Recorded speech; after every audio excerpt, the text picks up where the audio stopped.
Juhi Chawla industry में 90s में top पर रही है। लेकिन टॉप पर रहना इतना आसान नहीं होता।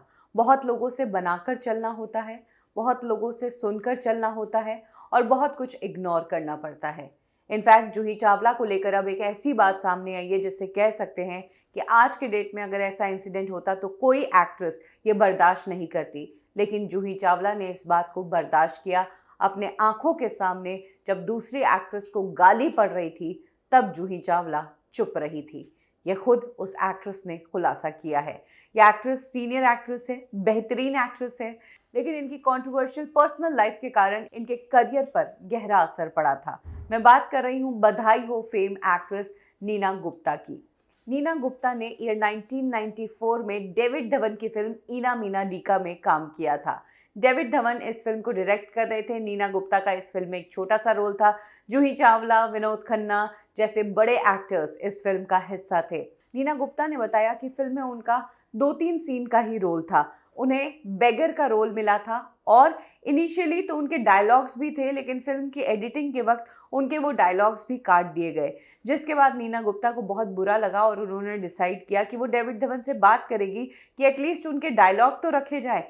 वैसे ही कम सीन है और उसमें भी डायलॉग काट रहे हो तो फिर तुम काम ही क्यों दे रहे हो। नीना गुप्ता ने डेविड धवन को कन्फ्रंट किया। डेविड धवन उस टाइम काम कर रहे थे और सेट पर बाकी स्टारकास्ट भी मौजूद थी, जिसमें जूही चावला भी सामने बैठी थी, विनोद खन्ना साहब भी सामने बैठे थे। नीना गुप्ता डेविड धवन के पास जाती है और अपने रोल के बारे में बात करती है और कहती है कि मेरे सीन्स के साथ साथ मेरे डायलॉग्स भी रखो, उन डायलॉग्स को काटो मत। तब डेविड धवन आव देखते हैं नताव, वो नीना गुप्ता को बुरी बुरी गालियां देने लगते हैं। माँ बहन की गालियां डेविड धवन ने पूरे कास्ट और क्रू के सामने नीना गुप्ता को दी थी। नीना गुप्ता का कहना है कि पूरी स्टार कास्ट के सामने जिस तरह से डेविड धवन ने मुझे गालियां दी, माँ बहन की गालियां दी, वो बर्दाश्त नहीं हुई और मैंने सेट पर ही रोना शुरू कर दिया।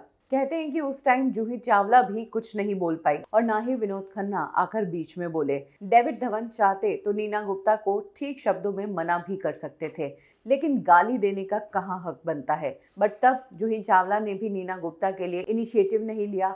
उल्टा जूही चावला नीना गुप्ता को ही समझाने लगी कि डेविड धवन ऐसा इसलिए कर रहे हैं क्योंकि फिल्म खत्म करने का प्रेशर है उनके ऊपर, बहुत ज़्यादा स्ट्रेस है और स्ट्रेस में अक्सर इंसान गाली दे देता है। इस तरह से जूही चावला ने तब डेविड धवन की इस गाली को नीना गुप्ता के सामने जस्टिफाई करने की कोशिश की थी।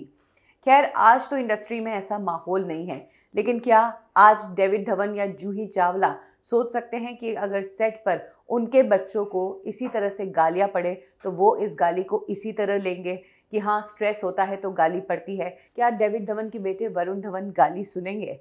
क्या जूही चावला की बेटी अगर आगे चलकर इंडस्ट्री में काम करती है और कोई डायरेक्टर उन्हें गाली देता है तो क्या वो बर्दाश्त करेगी? और क्या गाली बर्दाश्त करना ठीक है? कमेंट सेक्शन में अपनी राय ज़रूर शेयर करें।